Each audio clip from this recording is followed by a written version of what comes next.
El charro negro. En Nochebuena, la noche del 24 de diciembre de 1987, el pueblo de San Miguel de las Cruces se preparaba para celebrar la Navidad.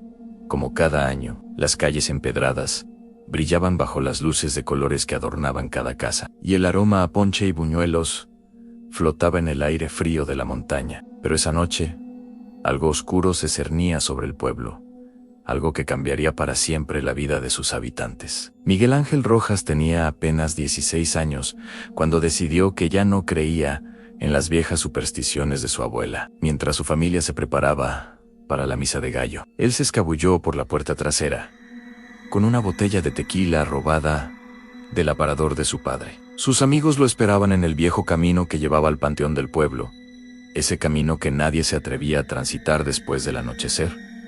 ¿De verdad vamos a hacer esto?, preguntó Sofía, la más joven del grupo, abrazándose a sí misma para protegerse del frío. No seas miedosa, se burló Miguel Ángel, dando un trago a la botella.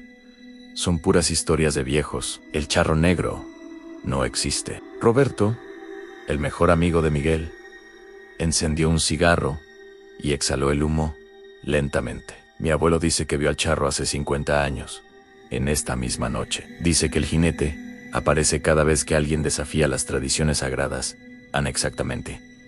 Por eso estamos aquí, respondió Miguel con arrogancia, para demostrar que todo eso es basura. Los 4 jóvenes caminaron por el sendero polvoriento, iluminados solo por la luna llena que se asomaba entre las nubes. A ambos lados del camino, los árboles secos extendían sus ramas como garras retorcidas. El viento comenzó a soplar con más fuerza, llevándose consigo las risas nerviosas de los muchachos. Cuando llegaron al cruce de caminos, ese lugar donde, según la leyenda, el charro negro ofrecía pactos a los desesperados, Miguel sacó de su mochila una vieja Biblia que había tomado de la iglesia. ¿Qué vas a hacer con eso?, preguntó Sofía, con voz temblorosa. Voy a invocar al charro negro, declaró Miguel, con una sonrisa desafiante. Y cuando no aparezca, todos ustedes tendrán que admitir que son unas gallinas asustadas. A sus amigos intentaron detenerlo, pero Miguel ya había abierto la Biblia y la había arrojado al suelo, pisoteándola deliberadamente. Luego, alzó la botella de tequila hacia el cielo nocturno y gritó con todas sus fuerzas: charro negro, si existes, muéstrate. No tengo miedo de ti, ni de ninguna de estas supersticiones estúpidas. El silencio que siguió fue absoluto. Ni siquiera el viento se atrevía a moverse. Los jóvenes se miraron entre sí, y Miguel estaba a punto de declarar su victoria, cuando un sonido distante hizo que la sangre se les helara en las venas. Era el galope de un caballo. Al principio sonaba lejano, casi imperceptible, pero con cada segundo que pasaba se hacía más fuerte, más cercano, más real. El suelo comenzó a vibrar bajo sus pies, y de entre las sombras del camino surgió una figura que ninguno de ellos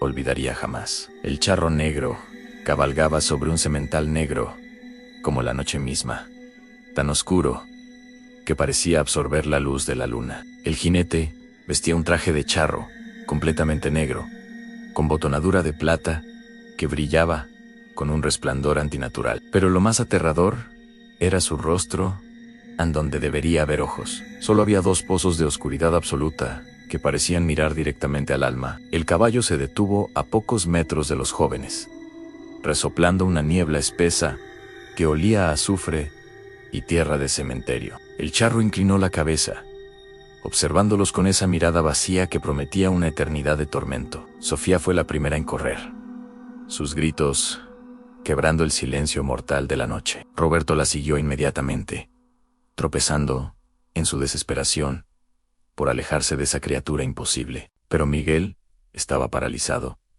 sus piernas negándose a obedecerle, sus ojos incapaces de apartarse de la figura espectral. El charro desmontó lentamente, sus botas tocando el suelo sin hacer ruido. Caminó hacia Miguel con pasos deliberados, y cada pisada dejaba una huella que ardía con un resplandor rojizo en la tierra. Tú me llamaste, muchacho, dijo el charro. Su voz era profunda y resonaba como si viniera de las entrañas mismas de la tierra. Me burlaste. Profanaste lo sagrado en la noche más santa del año. Miguel intentó hablar, pero las palabras se ahogaban en su garganta. El terror era tan intenso que sentía que su corazón iba a estallar. Ahora tienes que pagar el precio, continuó el charro, extendiendo una mano enguantada hacia él. Puedes venir conmigo ahora mismo, o puedo darte una oportunidad. Un trato. ¿Qué clase de trato? Logró articular Miguel, su voz apenas un susurro. Tienes hasta que amanezca para reunir 3 actos de verdadera fe, explicó el charro. 3 pruebas de que tu alma todavía merece salvación. Si fallas, tu alma me pertenecerá y cabalgarás conmigo por toda la eternidad, arrastrando a otros pecadores a su destino. Antes de que Miguel pudiera responder, el charro chasqueó los dedos y todo se volvió negro. Miguel despertó en el suelo, temblando y empapado en sudor frío. Por un momento pensó que todo había sido una pesadilla horrible, una alucinación causada por el tequila. Pero cuando miró su reloj, vio que eran las 11 de la noche. Tenía apenas 6 horas hasta el amanecer. Se levantó con dificultad y corrió de regreso al pueblo. Las calles estaban decoradas y llenas de vida, con familias caminando hacia la iglesia para la misa de medianoche. Pero Miguel veía algo que nadie más podía ver: marcas oscuras en las frentes de algunas personas, como una sombra que no se disipaba con la luz. Entró en la iglesia donde su familia ya lo esperaba. Su abuela lo vio entrar y de inmediato supo que algo terrible había pasado. Sus ojos antiguos y sabios lo estudiaron y luego miró hacia la puerta de la iglesia, donde una figura oscura observaba desde las sombras. ¿Qué hiciste, mijito?, susurró la abuela, tomándolo del brazo con manos temblorosas. Miguel le contó todo entre lágrimas: la burla, el desafío, la aparición del charro negro. Su abuela palideció y se santiguó repetidamente. El charro negro no miente, dijo ella con gravedad. Si prometió llevarte al amanecer, lo hará. Los 3 actos de fe tienen que ser actos que te cuesten algo real, mijito. No pueden ser palabras vacías, ni gestos fáciles. La misa comenzó, pero Miguel no podía concentrarse. Cada vez que cerraba los ojos, veía esos pozos de oscuridad mirándolo. El tiempo corría inexorablemente hacia el amanecer, y él no tenía idea de cómo salvar su alma. Entonces, en medio de la misa, escuchó un llanto. Una mujer en la parte trasera de la iglesia sollozaba desconsoladamente. Miguel la reconoció. Ana era doña Carmen, una viuda pobre que vivía sola en las afueras del pueblo. Recordó que su casa se había incendiado hacía una semana, perdiendo todo lo que tenía. Sin pensarlo 2 veces, Miguel se quitó el reloj de oro que su padre le había regalado para su cumpleaños, su posesión más preciada, y se lo llevó a doña Carmen. Tome esto, le dijo, colocando el reloj en sus manos. Véndalo y use el dinero para reconstruir su casa. A la mujer lo miró con lágrimas en los ojos y lo abrazó. En ese momento, Miguel sintió un calor en el pecho, como si algo oscuro dentro de él se hubiera disuelto ligeramente. Cuando salieron de la iglesia después de la misa, las calles estaban llenas de celebración, pero Miguel vio algo que nadie más notaba en un niño pequeño. No mayor de 5 años, parado solo en una esquina, llorando. Tenía esa marca oscura en la frente. Miguel se acercó y se arrodilló frente al niño. ¿Qué pasa, pequeño? Estás perdido. Mi mamá se fue y no volvió. Sollozó el niño. Dijo que iba a comprar tamales para la cena y no regresó. Miguel sabía que debería estar buscando más actos de fe para salvar su propia alma, pero no podía dejar a ese niño solo. Tomó al pequeño de la mano y comenzó a buscarlo por todo el pueblo. Pasó 1 hora, luego 2. El tiempo se agotaba. Finalmente, encontró a la madre del niño en el hospital del pueblo. Había sufrido un desmayo por desnutrición y agotamiento. Miguel usó el dinero que había ahorrado para su nueva bicicleta y pagó los medicamentos de la mujer. Cuando el niño se reunió con su madre, ambos lloraron de alegría. Miguel sintió ese calor en el pecho nuevamente, más fuerte esta vez. Pero cuando miró su reloj, vio que eran las 4:30 de la mañana. Le quedaba poco más de una hora. Corrió de regreso a la iglesia, desesperado. Necesitaba encontrar su tercer acto de fe, pero no sabía qué más hacer. Se arrodilló frente al altar y rezó por primera vez en años, de verdad, con todo su corazón. Por favor, susurró, sé que no merezco tu perdón.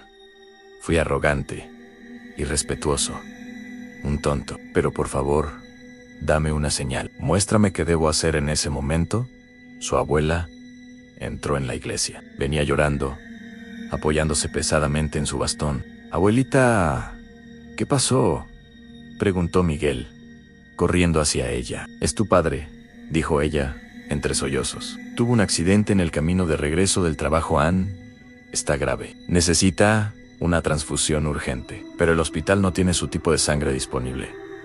Hasta mañana. Miguel sintió que el mundo se detenía. Su padre, el hombre que lo había criado, que lo había amado, incluso cuando Miguel no se lo merecía. Sin dudarlo un segundo, corrió al hospital. Cuando llegó, los doctores le explicaron la situación. Su padre había perdido mucha sangre y necesitaba una transfusión inmediata. Miguel tenía el mismo tipo de sangre raro, pero la cantidad que necesitaban era peligrosa. Podría dejar a Miguel débil durante semanas.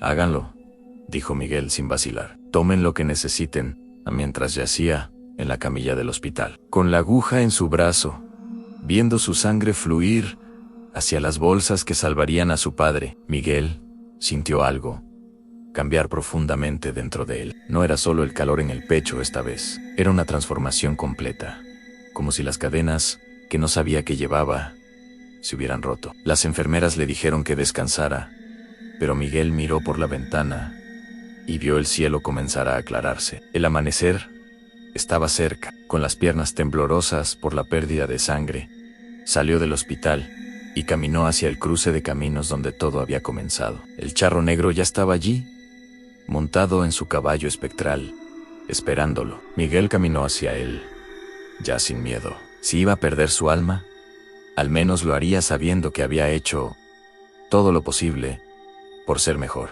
Llegó la hora, dijo el charro, su voz resonando en el silencio del alba. ¿Completaste tu tarea? Lo intenté, respondió Miguel con voz firme. Di todo lo que tenía de valor. Ayudé a quien lo necesitaba. Di mi propia sangre por mi padre. El charro desmontó y caminó lentamente hacia él. A Miguel cerró los ojos, esperando lo peor, pero entonces sintió una mano fría en su hombro. Abre los ojos, muchacho. Cuando Miguel obedeció, vio que el charro había cambiado. Su traje seguía siendo negro, pero ya no emanaba esa oscuridad absoluta. Y donde antes había pozos vacíos, ahora había ojos, antiguos y tristes, pero humanos. Los 3 actos han sido completados, dijo el charro. Pero más importante aún, lo hiciste sin pensar en ti mismo, en tu corazón. No buscabas salvarte, buscabas ayudar. Entonces, ¿en estoy libre? Estás libre, confirmó el charro. Pero recuerda esta noche, Miguel Ángel Rojas, recuerda que la fe no se trata de palabras o rituales vacíos. Se trata de sacrificio, de amor, de poner a otros antes que a ti mismo. Y recuerda que lo sagrado debe ser respetado, no por miedo, sino por reverencia. El primer rayo de sol apareció en el horizonte, y con él, el charro negro comenzó a desvanecerse como humo en el viento. Su última advertencia resonó en el aire de la mañana. Yo regresaré como siempre lo hago cuando alguien olvide estas lecciones.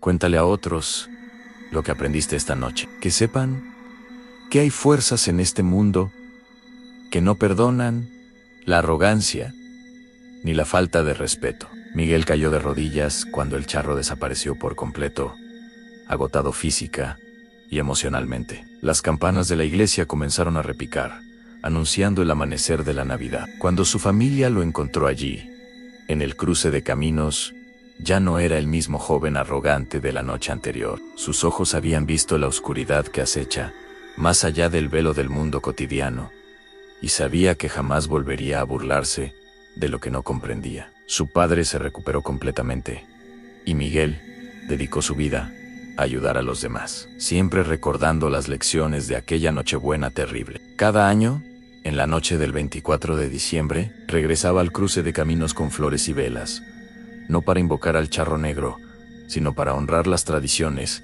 que casi le cuestan el alma. Y aunque nunca volvió a ver al jinete oscuro, a veces cuando el viento soplaba con fuerza, en las noches de diciembre, podía escuchar el galope distante de un caballo negro, como la noche recordándole que algunas leyendas son mucho más reales de lo que cualquiera se atrevería a imaginar. Los viejos del pueblo dicen que el charro negro sigue cabalgando por los caminos de México, buscando a aquellos que han perdido su fe o que desafían lo sagrado con arrogancia, y que cada vez que alguien escucha ese galope en la oscuridad, debe recordar la historia de Miguel Ángel Rojas, el joven que se enfrentó a la muerte misma y vivió para contarlo. Porque en México, las leyendas nunca mueren, simplemente esperan en las sombras, listas para enseñar sus lecciones a quien sea lo suficientemente tonto como para olvidarlas.